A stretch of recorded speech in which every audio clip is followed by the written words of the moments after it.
उससे भी उखड़ता है। इसलिए लोग उसको एकांत बराबर में रखता था। जिसको ये हो जाता था एगो कमरा में उकरा पैक कर दिया ताकि कोई उसे छुए छाए नहीं, अलगे एगो हुआ उभर कर हो जाता है। तो इसमें आपको ध्यान रखना चाहिए। हालेलुया। दवा इसका इलाज है, दवा करो, है ना, दुआ करो, इसका इलाज है। हालेलुया। उस टाइम में चेचक का इलाज नहीं था, परहेज एकमात्र उपाय था। तो लोग परहेज करते थे, नीम के पत्ता पे सोताता था, नीम के पत्ता से नहलाता था। वो एक परहेज ही उस टाइम में उपाय था। मगर आज के समय में उसका दवा आता है, आप उसको ले सकते हैं। और वही बड़ा बड़ा फोड़ा अय्यूब के शरीर में निकल गया और का पैर के तलवा से लेके सिर के चोटी ऊपर तक निकल गया। ना बेचारा को बाल झाड़ने में बन रहा है, ना उसको नहाने में बन रहा है, ना तो उसको खाने में बन रहा है, ना तो उसको चलने में बन रहा है। पैर में फोड़ा खड़ा होगा तो तकलीफ, सोया है तो तकलीफ, इधर हिलेगा, इधर ठोका दबेगा, इधर दर्द करेगा। उसको सोचिए कितना तकलीफ है, कितना उसको बेचैनी है, जलन उसमें होता है, फोड़ा में आग के जैसा जलन महसूस होता है। मुझे तो प्रभु के दया से आज तक कभी नहीं हुआ और ना होगा भविष्य में, दुआ करते हैं। हालेलुया। मगर जो लोग को हुआ वो बताता है ऐसे ही उसमें होता है। मैं सुन ही के डर जाता हूँ, बाप रे इतना पीड़ा कैसे सहता होगा। हालेलुया। सुनिए वचन क्या कहता है। तब अय्यूब खुजलाने के लिए एक ठिकरा लेकर रात खुजली हो गया तो ये वो ठिकरा लेकर रात पे बैठ गया और बेचारा ऐसे ही से रगड़ रहा है गोईठा से, नीम की लकड़ी से, तेल नोच रहा है, चुनचुना रहा है। और तब उसकी स्त्री उससे कहने लगी, तब उसका औरत, अब देखो शैतान औरत पे आ गया। बेटा बेटी तो मर ही गया, नौकर चाकर तो खत्म हो गया, सब कहानी खत्म हो गया। अब शैतान औरत को उकसा रहा है। हाँ, अभी तक तो इन्हें उन्हें से तंग करवाए नहीं, अब औरतिया तनी एकरा बिहना के बोलेगा ना तब समझ में आएगा। हालेलुया। भाई लोग कभी कभी आपका पत्नी लोग ऐसा बोलता है का? हाँ, समझ लेना वो नहीं बोल रहा है, कोई और बोल रहा है। हालेलुया। सुनिए अभी शैतान क्या कर रहा है, पत्नी को उकसा रहा है। अब उसकी पत्नी आके कह रहा है, क्या तू अभी भी अपनी खड़ाई पर बना है? हाँ, तू अभी भी उसी यीशु का नाम ले रहा है, अभी भी वही यहोवा परमेश्वर का नाम ले रहा है, तू अभी भी खड़ाई से चल रहा है। अरे तेरे पास बचा क्या? खेती चल गया, नौकर चाकर चल गया, गाय भैंसा मर गया, घोड़ा बकरी था चल गया, और गधा घोड़ा जितना सब तो चला गया। 7 बेटे बेटियां थे घर में दब के मर गए। अब हम लोग के पास बचा क्या चीज है? अब काहे के लिए प्रभु का नाम ले रहा है? क्या फायदा नाम लेने के लिए? सब कुछ बर्बाद चला गया, अभी भी तू वही प्रभु का नाम ले रहा है। पत्नी उसको बोल रहा है और परमेश्वर की निंदा कर। क्या कर रहा है? परमेश्वर की निंदा कर। शैतानवा यही तो सुनने ला चाह रहा है। शैतानवा यही ना तो कान लगे कि कैसे हो एक बार प्रभु की निंदा ही करे कि हार जाए। शैतान और परमेश्वर के बेटा भक्ति और शक्ति की लड़ाई चल रहा है। शैतान बस एक बार सुनना चाहता है कि एक बार ही कैसे खाली प्रभु की निंदा कर दे ताकि हम प्रभु को जाके शर्मिंदा कर दे। देख बोला ना, निंदा किया ना। शैतान यीशु के पास आया उपवास में 40 दिन का पड़ा, क्या कहता है? एक बार मुझे प्रणाम, ज्यादा नहीं, बार बार नहीं, एक ही बार। शैतान ऐसे ही आपको भ्रमित कर देता है। हालेलुया। अभी अय्यूब का पत्नी आके क्या कह रहा है? परमेश्वर की निंदा कर। दूसरा शब्द काहे नहीं बोल रहा? यही काहे बोल रहा निंदा कर? क्योंकि शैतान को सुनना है। अभी शैतान किसको इस्तेमाल कर रहा है? पत्नी को। पत्नी के द्वारा, पत्नी के मुंह से शैतान बोल रहा है, अय्यूब सब कुछ खत्म हो गया, क्या तू उस प्रभु का नाम लेने में लगा? प्रभु दिया तुमको कौन सी? सब तो ले लिया, अभी तो कम से कम निंदा करो, उसको बुरा बोलो, वो परमेश्वर अच्छा नहीं है। देखो तुम इतना भक्ति किया, इतना दान दशवान दिया, इतना चर्च गया, इतना सब भजन भक्ति किया, घर में दुआ प्रार्थना कराया और सेवकों का सेवा किया, पास्टरों का, क्या मिला? क्या तुमको? देख लो सब कुछ नुकसान है और अभी भी तो उसी का नाम ले रहा है। निंदा कर प्रभु की। कौन बोल रहा है? शैतान। किसके मुंह से? पत्नी के मुंह में घुसा हुआ है। हालेलुया। और पत्नी उसकी निंदा कर रहा और कह रहा मर जा। और सुनिए आगे क्या कहता है? मर जाए तो मर जा। हालेलुया। पत्नी क्या बोल रहा है? चाहे तो मर जाए तो। हालेलुया। अच्छा, अब कोई अपने पति को ऐसा बोलेगा? चाहे मर जाओ तो मर जाओ, हमको कोई मतलब नहीं है। सुनिए ऊपर लाइन से पढ़िए फिर से। तब उसकी स्त्री उससे कहने लगी, क्या तू अब भी अपनी खड़ाई पर बना है? खड़ाई पे बना है? परमेश्वर की निंदा कर। और चाहे मर जाए तो मर जा। चाहे मर जाए तो मर जा। हाँ, शैतान उकसा रहा था प्रभु क्या बोला, उसका प्राण। मगर शैतान आयुब को उकसा रहा है, प्रभु से मौत मांगो ना, ऐसी जिंदगी से अच्छा कहो प्रभु इतना दुख देवे क्या तो मौत दे दे। कई बार लोग गुस्से में बोलता है, प्रभु ये मेरे सहने से ज्यादा है, इससे अच्छा तो उठा लेता तू हमको। अगर ऐसा भी बोला तो प्रभु की निंदा है। शैतान बोलेगा देख तेरी दी हुई जिंदगी से वो खुश नहीं है, इसलिए तुमसे मौत मांग रहा है। कभी कभी लोग दुखी निराश होकर क्या करता है, मौत मांगता है। वो कहता है तुम मौत मांगे तुमको मौत भी नहीं मिलेगा। अगर आयुब को क्या कर रहा है, मर जाए तो मर जाए। अभी परमेश्वर शैतान को तो इजाजत नहीं दिया उसका प्राण लेने के लिए, उधर से नहीं मिला है परमिशन, तो सोच रहा है इधर से लोग खोल जाए।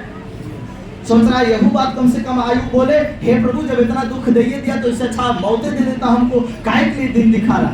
अगर ऐसा भी आयुब बोलता तो भी परमेश्वर की बदनामी और निंदा था। शैतान बोलता देख तेरी दी हुई जिंदगी से इंसान खुश नहीं है, वो मौत मांग रहा है तुमसे, ये इसका मतलब वो तुमसे खुश नहीं है। मगर आयुब ऐसा हाँ वो मौत नहीं मांग रहा है, मगर शैतान क्या चाह रहा है, उकसा रहा है कि मर जाए तो मर जाओ। और उसने उससे कहा, तब आयुब ने स्त्री से कहा तू एक मूढ़ स्त्री है। तू एक मूर्ख औरत है, मूर्ख स्त्री है तू, तभी तो ऐसा बहका बात बोल रहा है। और हम इतना दिन तुमको कमाए खिलाए, सिंदूर टिकली लिपस्टिक आईना कंघी सोने का गहना सब बनवा के तुमको लदवा दिए, और आज हम ही को कह रहा है मर जाए तो मर जाए।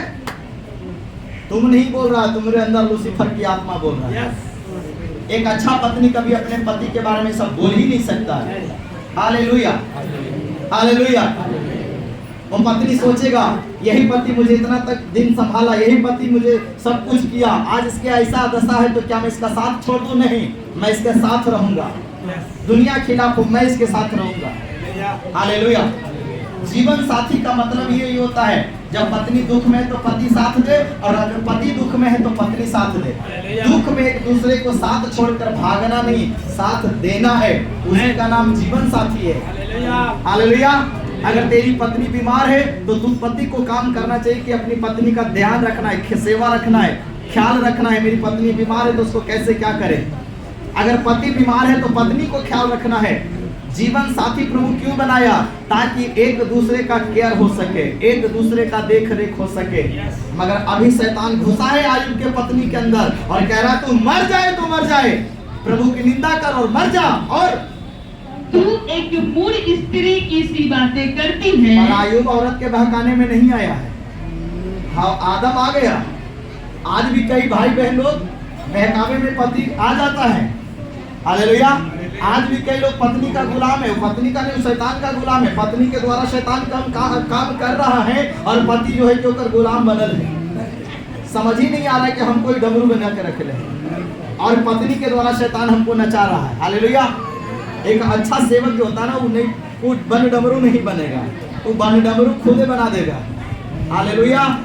समझ रहे कि नहीं? अभी आयुब क्या कहता है, तू मूढ़ औरत है, तू एक मूर्ख स्त्री है, और मूर्खता की तो बात कर रही है। वहां पर अदन की वाटिका में कौन बहकाया? हवा को कौन बहकाया? और यहाँ भी औरतें को बहका रहा है। ये औरत लोग ना जल्दी से शैतान के गिरफ्त में आ जाता है। अक्सर देखना स्त्री लोग ज्यादा भूत खिलाता है, पुरुष भी खिलाता है। पुरुष के अंदर छुपा हुआ दुष्ट आत्मा है और औरत के अंदर एकदम प्रकट वाला है। हालेलुया। क्योंकि औरत इन सब चीजों में ज्यादा है, इसलिए शैतान उनको रोकने की कोशिश करता है। हालेलुया। और पुरुष को लोग को ज्यादा भक्ति भजन से मतलब नहीं, इसका मतलब ये नहीं कि पुरुष को नहीं करना चाहिए। हालेलुया। शैतान को जिससे खतरा महसूस होता है उसके पीछे वो पड़ जाता है। इसलिए बाइबल कहता है, क्या हम जो परमेश्वर के हाथ से सुख लेते हैं। आयुब अपनी खराई सोच रहा है और औरत को समझा रहा है, याद कर उसी परमेश्वर ने तुझे कितना सुख दिया है। हाँ, जब से तू शादी करके इस घर में आया, क्या तुझे कोई तकलीफ हुआ? इतना माल जाल था, इतना घोड़ा हाथी था, इतना तुम रानी के जैसा रह रही थी। किसके कारण?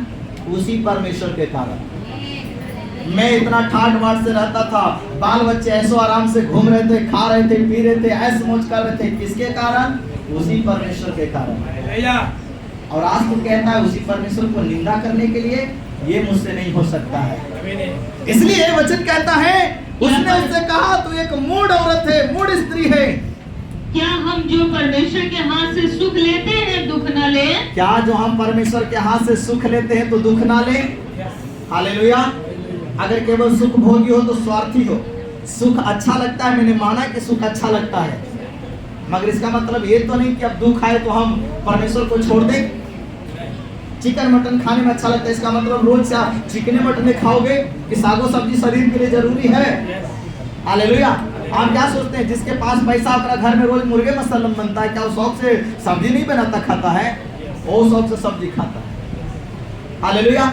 पसंद है वो अलग बात है, हमको सुख अच्छा लगता है ये अलग बात है, मगर अगर कभी हमारे जीवन में परीक्षा आए, शैतान हमको परखे, हमको तकलीफ दे, तो इसका मतलब ये नहीं कि हम प्रभु के खिलाफ जाएंगे, हम उसका भी सामना करने को तैयार है। जैसे प्रभु के हाथ से हम सुख लिए, अच्छा लगा, तो आयुब क्या कहता है, मैं परमेश्वर के हाथ से दुख अगर मिलता है तो मैं दुख को भी, हालेलुया।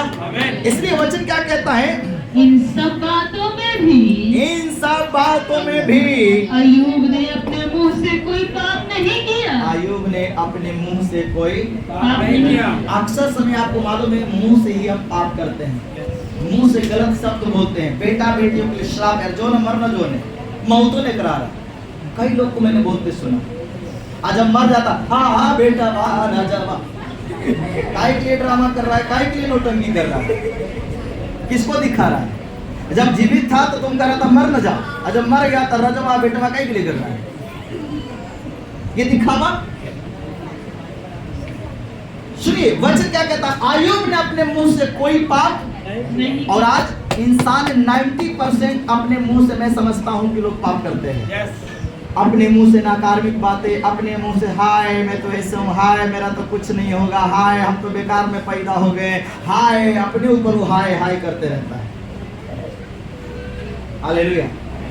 समझ रहे?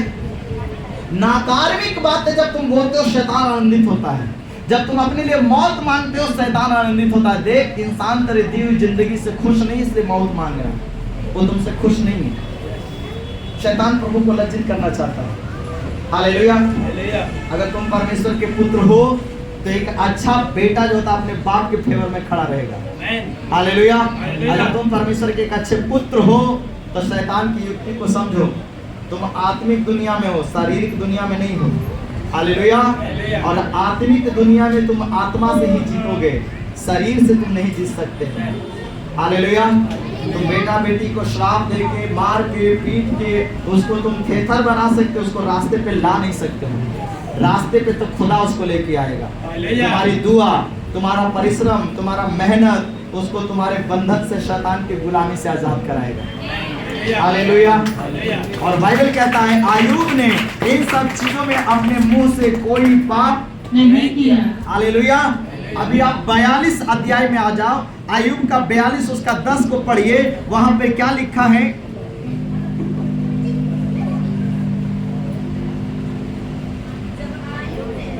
हाँ जल्दी से पढ़िए और खत्म करेंगे। जब अय्यूब ने हाँ अपने मित्रों के लिए प्रार्थना की, मित्रों के लिए प्रार्थना की, तब यहोवा ने उसका सारा दुख दूर किया। तब यहोवा ने उसका सारा दुख दूर अय्यूब के किया। शरीर में कष्ट था, मगर लिखा अय्यूब किसके लिए प्रार्थना कर रहा है? अपने मित्रों के लिए। और जब उसने अपने दोस्तों के लिए प्रार्थना किया है तो अय्यूब ने किसका दुख दूर किया?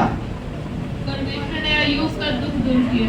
अच्छा से पढ़िए, वहां पर क्या लिखा है? जब अय्यूब ने अपने मित्रों के लिए, जो मित्र उसके बारे में बुरा बोला, इल्जाम लगाया, पूरा चीज जाके घरे पढ़ना, इल्जाम लगाया, हे अय्यूब तूने कोई बहुत भयानक पाप किया तब ये समस्या आया, उसके ऊपर इल्जाम लगाया, उसको बुरा बोला, दोस्ती तोड़ के जा रहा था, तब यहोवा ने उन मित्रों को मारा है रास्ते में और कहा मेरे दास के ऊपर तो इल्जाम लगा के जा रहा है, जा उससे माफी मांग, अगर वो तेरे लिए प्रार्थना करे तब मैं तेरा दुख दूर करूंगा। तो भागते भागते मित्र आया है, अय्यूब के चरणों में गिर गया, अरे भाई माफ कर दे, अब हमको पता चल गया कि तू कोई पाप नहीं किया, यहोवा तेरे लिए हमको बोला है और यहोवा ने कहा जा अय्यूब से प्रार्थना करा, अगर वो प्रार्थना करेगा तो मैं सुन के तुम्हें चंगा करूंगा।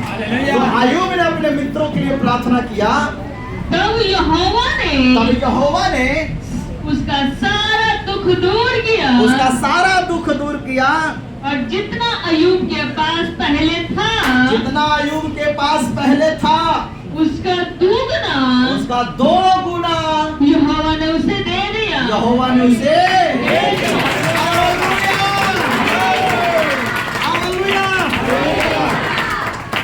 वचन कहता है जितना उसके जीवन में दुख था, परीक्षा खत्म हुआ, और परीक्षा जब खत्म हुआ तो लिखा